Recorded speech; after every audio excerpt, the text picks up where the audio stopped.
Good morning. আজকে রামনবমী, শুভ রামনবমী। সকলকে জানাই রামনবমীর প্রীতি ও শুভেচ্ছা। ভাই এখানে বসে দুষ্টুমি করছে। স্কুল যাসনি, আজকে স্কুল ছুটি, তো বাড়িতে পড়াশুনো করতে পারিস না? দুষ্টু ছেলে।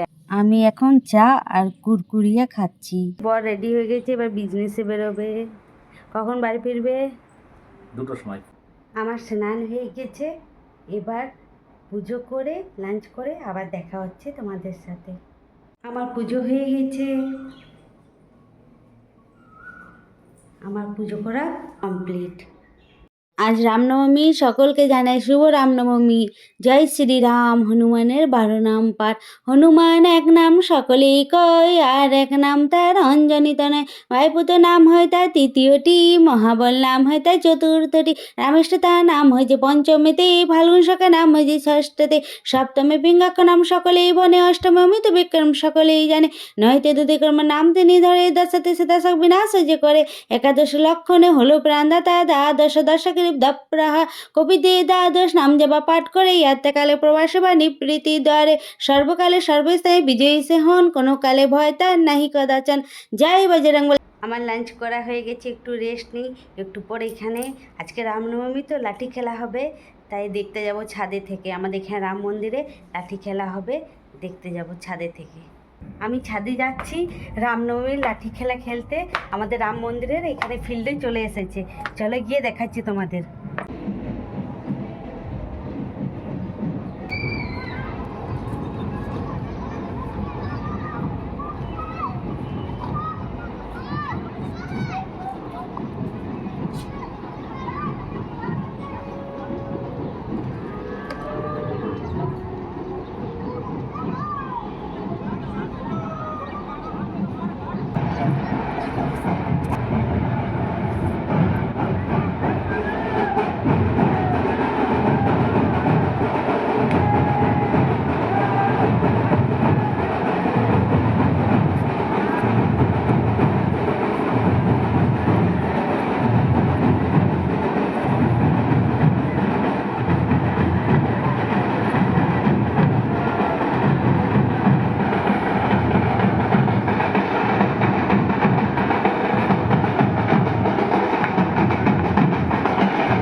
আমাদের এখানে লাঠি খেলা হয়ে গেছে। রামনবমী স্পেশাল রামনবমী ঝাঁকি এসেছিলো, সবাই লাঠি খেলা খেললো। তারপর আবার ফিরে গেল। চলো মনে হচ্ছে আর একটা আখড়া এসেছে আমাদের রাম মন্দিরে, চলো গিয়ে দেখি, তোমাদেরও দেখাই, চলো।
আমাদের এখানে রামনবমীর সব আখড়াগুলো ঘুরে চলে গেল। রামনবমী ঝাঁকি এসেছিলো, দেখলাম, খুব ভালো লাগলো। এখানে লাঠি খেলা হলো, আগুন নিয়ে খেলা করছিল, অনেক রকম খেলা দেখলাম, খুব ভালো লাগলো। দূর থেকে তো তোমরা অতটা ক্লিয়ার বুঝতে পারোনি, কিন্তু আমরা দেখলাম, খুব ভালো লাগলো। যতটুকু পারলাম তুলে ধরার চেষ্টা করলাম, জানি না ক্লিয়ার দেখতে পাচ্ছ কি পাচ্ছ না। ওকে, এবার দেখা হবে নেক্সট ব্লগে। সবাই ভালো থেকো, সুস্থ থেকো, গুড নাইট।